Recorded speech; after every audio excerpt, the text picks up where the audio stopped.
So what happened is like this arm has always felt weird. It's felt like almost like all the nerves are where they're supposed to be in this arm in the muscle.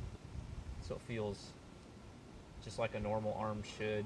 Bending it doesn't hurt, but this one like it just never felt right. If I'm doing a push up and I put a lot of weight on the shoulder, it's not there. But I just started feeling like nerve endings through here, and like my muscles are like spasming out and shit. And I'm like, huh, I have an arm again, and those nerves moving their way down. Shit, it's crazy. Filming me, nice testimony.